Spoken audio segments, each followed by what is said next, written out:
welcome to my page. My name is Bianca. If this is your first time, thank you for joining. I really appreciate you taking the time to be here. Be sure to subscribe and check out some of the videos because I have some good stuff on here. I always offer a lot of tips and try to make it as practical as possible to real life. I also have some amazing guests that have shared some incredible stories, a lot of insight, information, knowledge from their experience and their expertise. So be sure to check that out. And don't forget to like and comment and share this with other people. Today's topic that I'm going to be getting into is one that's near and dear to my heart, one that's that I'm very, very passionate about, and that comes up in the work that I do over and over again, different ways. And that is childhood trauma. Boop. But I'm going to be talking about this in some very specific ways just to help keep us on track, because this is my topic. I love it, and so I can kind of keep going. But for today, I'm going to get into it with just kind of explaining how triggers and trauma responses can look. I'm also going to give a few just small tips on how to be supportive when you are recognizing that somebody may be an adult who have experienced childhood trauma and struggling with it in different moments. And then also I may kind of get into the journey of people really starting to navigate that as adults, sometimes the challenges with that, and some of the feelings that come up. And so thank you for joining again. So let's get into it. I actually have a couple of notes here just to keep me on track, because again, I could talk about this for hours and I don't want to do y'all like that today. So stay with me, okay? First, I just want to point out that childhood trauma can be in the form of emotional abuse or trauma, physical abuse that has led to trauma, sexual abuse, neglect. All of those things can show up in somebody experiencing childhood trauma. And a lot of times when we talk about it from the space that I'm going to talk about it from, which is how childhood trauma impacts adults, it becomes more psychological. And the difference is they're no longer in that trauma, but the difficulty with that is that you can't see the trauma, and so it's harder to understand it, to recognize it on both sides. On a person who may, just have experienced that and went through that themselves, they may not recognize the connections between what they went through and how that's showing up for them in adulthood now. And for the people who are seeing it, who are like, what's going on with this person, right? Sometimes they're doing things that I don't understand, maybe doesn't make sense to me. So let's talk about it. Many times when adults look back at their childhood, if they have experienced trauma, a lot of us are just glad to have survived it. So I would just say for many, it's just like, I'm glad I'm not in that situation. I'm glad I got through it. And that is, huge, right? And sometimes people have also experienced what's called complex trauma, where there's been ongoing forms of abuse and neglect, or situations in which they feel unsafe, threatened, and all of that. And that's referred to as complex trauma. And when you're a child, when it becomes something that's over and over again, you kind of normalize it. It becomes a part of your life's routine, and you just learn to live with it until you don't have to live with it anymore. And so what ends up happening a lot of times, whether you experienced ongoing trauma or one traumatic experience that just kind of stayed with you, is it has formed a wound. And there's a journey in healing that wound. And so for many, they have what I call unhealed wounds. And these unhealed wounds can kind of come back at any time in the form of triggers. And so what are triggers? Because one thing about triggers is we can sometimes not even recognize them. But trigger is essentially something that brings up the past in some way, that reminds you of the past. And triggers can be so many different things. When you think about trauma, it can be things like color, it could be smell, right? It could be sound. So I'm gonna give a few examples of these because it could be so many different things. But like smell, right? If there's a certain smell, like let's say your mom cleaned with bleach when you was little, then when you are in a space where bleach is being used to clean, you might not attach bleach itself to the trauma, but that time in your life that represents those traumatic experiences, you remember that smell when cleaning was done. And so now you see this in a cleaning space, or you experience this in a cleaning space as an adult. It just kind of brings you back to that space as a child and brings up some memories, to that may be associated with your trauma. Another thing with I would say tone of voice or even volume. if somebody's talking to you like how I'm talking to this video right now, and then all of a sudden their voice get like this and they're talking really low and even maybe slow, or their voice gets really loud, right? Like those can be things that trigger certain people because that can represent how they were responded to, talked to, certain events that were associated with the time where they were experiencing some kind of trauma.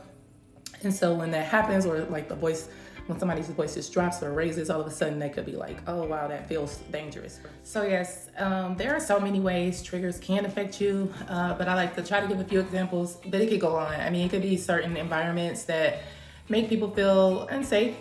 It could be dealing with certain people or being around certain people. All of these things can bring up memories. And a lot of times when these different kind of triggers occur, they do, in a sense, put you back in that space when your traumas occurred. Same age, a lot of memories may come up. Sometimes memories are fuzzy. So sometimes, feelings may come up, and feelings can include things like fear, sadness, even anger, or just feeling unsafe. And so triggers can be really powerful. And one of the main reasons why triggers can be very powerful is because of how the brain works. There's an area in our brain that is responsible for danger and responsible for, it's kind of our alarm system for threats. And that's called the amygdala. When the amygdala senses danger or threats, it is going to let you know so that you cannot go into that situation, right? If the stove is hot, you're not going to touch it because the part of your brain that's responsible for telling you that that's dangerous, that's not going to work out for you too well if you do that, goes off. The issue with triggers after trauma is that area can be overactive or underactive, or a little bit of both, just depending on what goes on. And one of the ways that can be overactive is that you can have real and actual threats that are being sensed, and that your brain is telling you, hey, by the way, this is dangerous, and giving you that warning system. But you can also get that warning system for the perception of threats when there is no actual threat. Like I said, you could hear a door slam, for example, and then feel that feeling when that person who, abused you would come home, and that was your sign that they were home, that door slam. And then instantly you feel like, oh my gosh, danger is coming. Now, as an adult, that person is possibly not even near you, has no access to you. You're not in that danger, but the door slam sound brings up that memory, and you're like, oh my gosh, I'm not safe. I have to get to safety. And the brain will just go to that protection place. When you really have done a little bit of work on awareness of your triggers and managing them, then you will go to other areas of your brain that is responsible for more regulation and not being so reactive to the perception of threats, which is the prefrontal cortex. And so I just wanted to give that little tidbit on why triggers are so important. When triggers occur, then you are more likely to experience a trauma response when there is a history of trauma. Trauma responses can look like what are called fight, flight, freeze, or fawn. And so let me explain them all for a second. Fight is more of that, I am going to do whatever I can to keep myself safe in this moment and to keep danger away.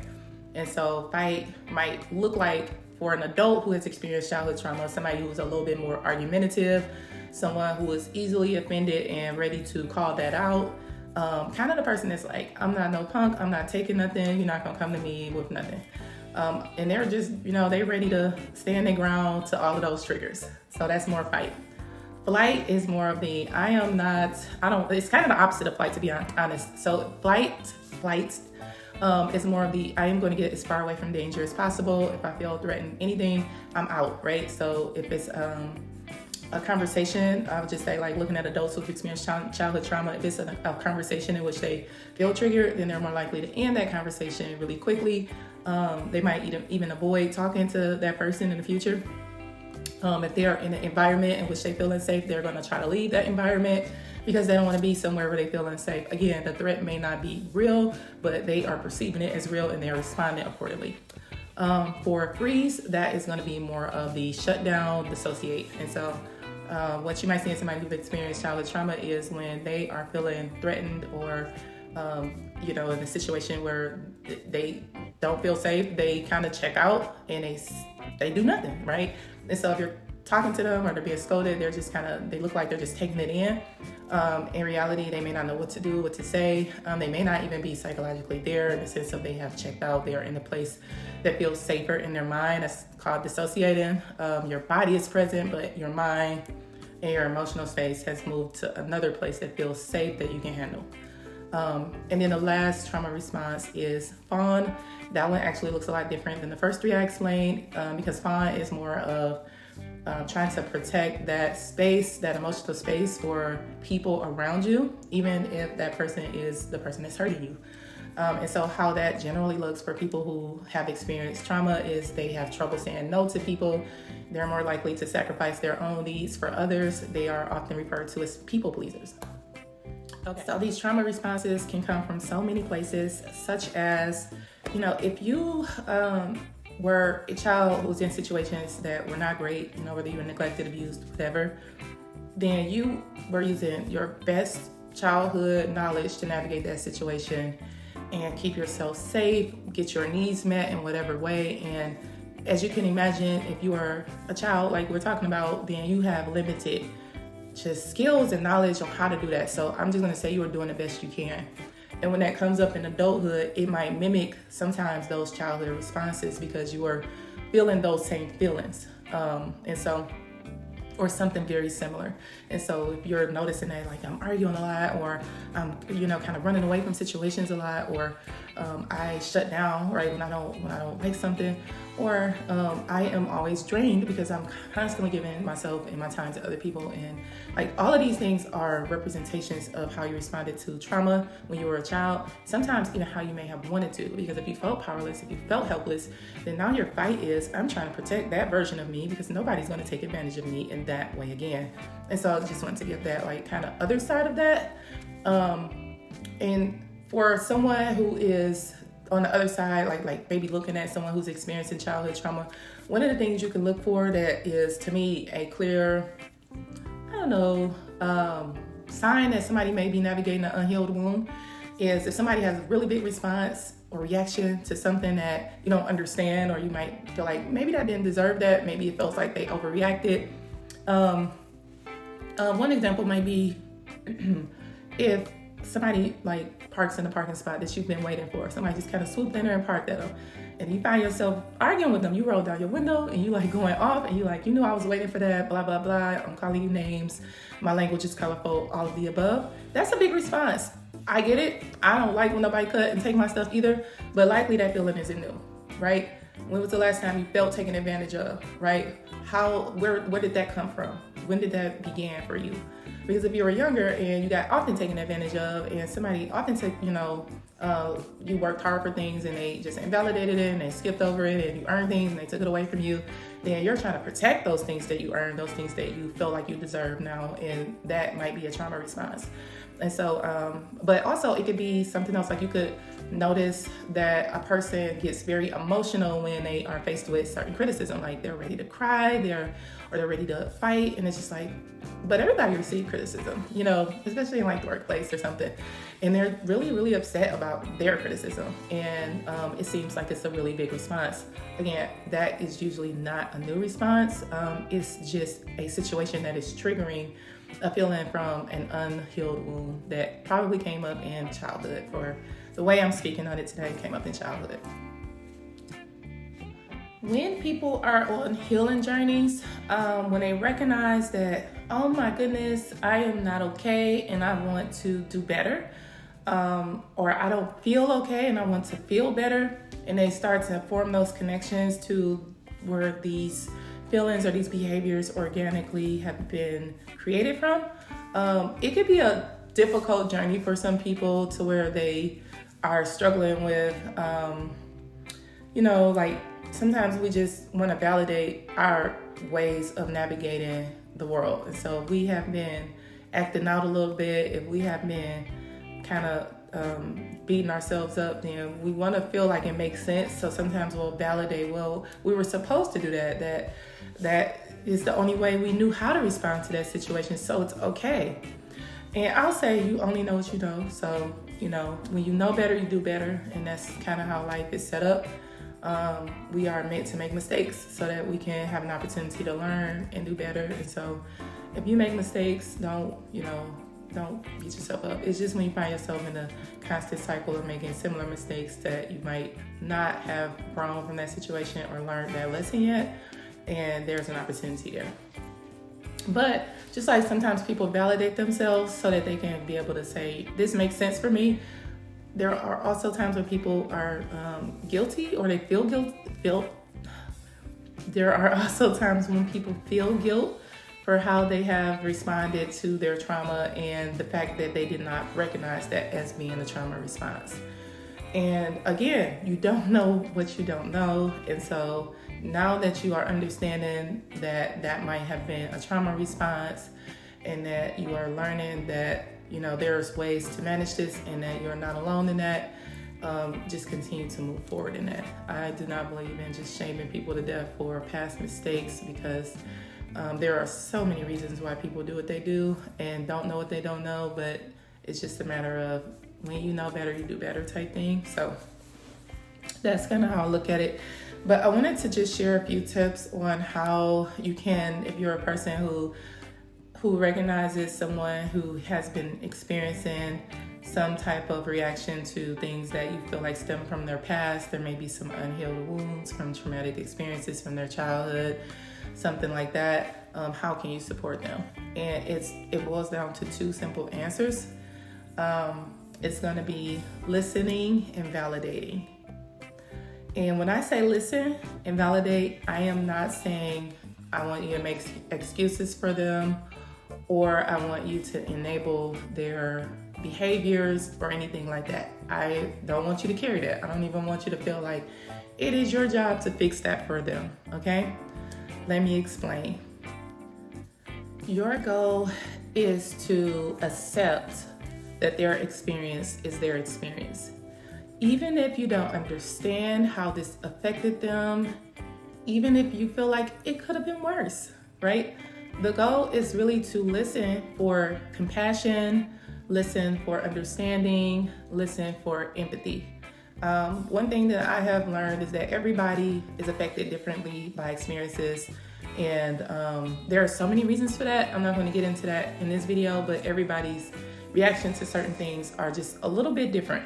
And it doesn't make it right for one person and wrong for another person. It just means it's different. Example I like to use in this is talking about a car accident. So if you were in a car accident that caused no or minor injuries and you were able to generally recover okay with, like I said, little to no damage or injury, then you might feel ready to get back in the car the next day, the next week, whatever, right? You're like, I'm good.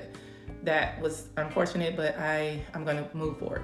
Somebody else who have been in a similar experience with a car accident with little to no injury may have a very different reaction. They may struggle with getting in the car for the next several months, even years following that accident. And you might be like, well, I got through a car accident, and theirs wasn't that bad, so why are they struggling? Well, again, we respond to things differently for different reasons. For one, we don't know what they experienced in their car accident and what they witnessed, because that's a form of trauma too. If you saw someone else get hurt, or you saw a lot of damage occur as a result of that accident in a way that has stuck with you, then that's going to be a little difficult for you. If this is not your first accident, or this accident left you in a state that was a little bit more in a state of shock, then that might be a little bit more difficult for you. And so the goal with listening and validating is really not a time to just say, oh, this could have been way worse, or just leave them with, well, you'll be fine because maybe you were fine. It's really just to kind of understand like what this has been like for them, why this is difficult for them, to express understanding, support, encouragement, just be there, right? Essentially. And so that's my key things, is listening and validating in the sense of their experience is real for them, for how they experience that. I don't need to correct that. I don't need to make that match my experience or how I would have handled that experience. I just want to, seek understanding, be compassionate, and be empathetic to their, what they went through. Another thing to understand about people who have experienced trauma in their childhood is that they often feel silenced or experienced that. And so as adults, they may feel like that talking about their childhood trauma will be invalidated, it will be dismissed, it will be criticized, it will be ignored. And so to protect themselves, they may not feel that it's worth addressing because, again, they felt silenced then. So why am I going to get empowered now? It's a lot of the feeling, and I'm not in that situation anymore. But it is a huge vulnerable step in your journey to be able to own those experiences, to be able to empower yourself through those experiences. And part of that is owning your story, telling your story, sharing your story in different ways when you feel safe. And so one of the things that I recommend when you are a person who is extending yourself as support to someone who've experienced childhood trauma is to, first of all, recognize that this is going to bring up fragmented memories and experiences. And sometimes that might encompass a variety of ways in how they express it. And so allow them permission to express that however they need to. Because I know sometimes when, like, let's say you're talking to a family member and they've heard stories about something similar or that same event, well, or they were there, right? They might have a different experience of that. They might not have the impact that you have. And so it's not really you're right, your way is wrong, my way is right. I would encourage you guys to embrace the concept that both ways are fine, they're acceptable because we have experienced those differently. Those have landed for us a little bit differently. I don't get into telling somebody that the way they experience something is right or wrong just because if it's showing up for them in adulthood, that comes from somewhere for people, and that has lended itself to how they may be expressing themselves when certain triggers arise and how they interpret certain situations of safety. And so I also think it is important to allow people to navigate their different experiences freely because it can be very, very crucial in how they remove those emotional shackles and chains because they've been carrying that around, right? And so just kind of letting them move through that the way they feel like they need to without censoring them, without correcting them, without shaming them, right? And without trying to make it what it needs to be to fit what you feel like it should be. Everybody's experience and way of processing experience is right for them and what they need. Now, when I say allow them to express themselves freely, I am not saying let them put themselves in danger or put you in danger or somebody else. That's not what I mean. It's really about the verbal way that they're saying it. They might not say it the way you would say it. They might not remember it the way you remember it. They might have to pause. They might have to cry. They might have to use some colorful words. It's just letting them, articulate that the way they need to. So I just wanted to, kind of give a little context to what I mean when I say express themselves freely. Because something else to know about when people have experienced childhood trauma is they may be navigating dark feelings, dark thoughts at times, or just memories of those times when they were going through what they were going through and they didn't feel their best. And sometimes that left them struggling with feelings of poor self-esteem or self-image. It could have left them feeling stuck and, struggled with feelings of hopelessness. It could have led to just maladaptive coping skills such as self-harm or using illicit drugs or alcohol to cope with, what they were feeling. Sometimes it was considering ending their own life and maybe even attempting that. And so definitely just being aware that, when people have been in places of abuse and neglect or just certain traumas, that sometimes it wasn't easy for them and they struggled and they went through real stuff, and it's a journey, right? So healing is a journey for the person, especially that went through it. But I know sometimes the support is a journey for us too, because we don't always have the answers, and you just want to make sure that you feel you kind of understand how to support them. So that's kind of my point here. But that journey is going to be it's going to be difficult, and I just want to give you a little heads up about like what that could look like for them, right? Because they are working on forgiving themselves, right? Because sometimes they weren't kind to themselves. Sometimes they blame themselves for things that were absolutely not their fault, and they were doing the best that they can, right? They're learning self-acceptance. They're learning that some of the things that they go through, that they struggle with, is a part of their story, a part of who they are. And they want to be able to embrace all of who they are, even the parts that are not perfect, right? Sometimes it is practicing self-love, learning how to pour into ourselves, learning how to set those boundaries, learning that it's okay if to make me happy means that somebody else might not get all of what they want from me, and that's okay, right?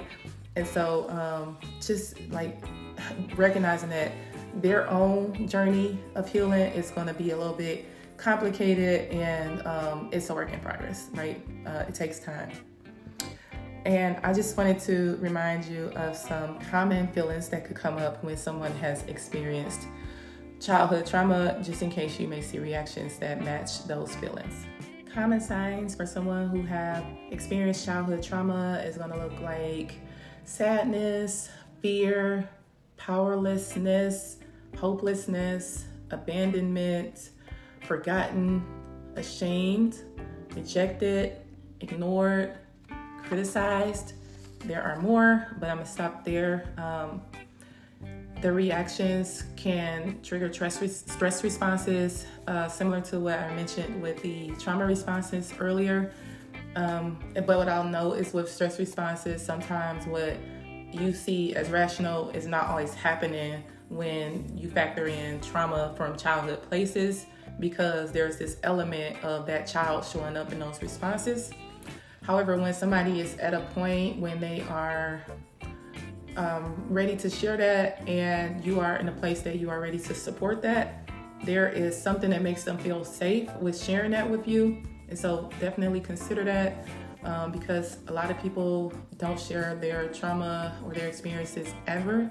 And they try their best to just live with it and overcome it on their own.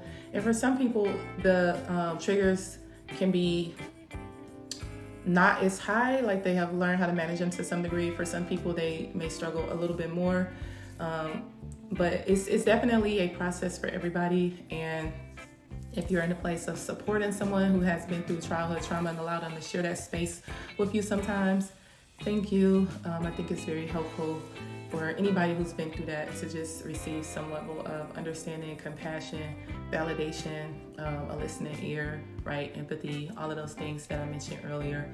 And at the core, love, right? So big ups to you if you are doing that. Thank you again for checking out this episode where I dig a little bit into adults who have experienced childhood trauma, how that can look for them, how you can support them, how it can be difficult in them navigating that journey. Share your feedback. I hope this was helpful to you or someone you know. Be able to like this and send this to other people. And don't forget to subscribe to my page and check out other videos. Thank you for joining.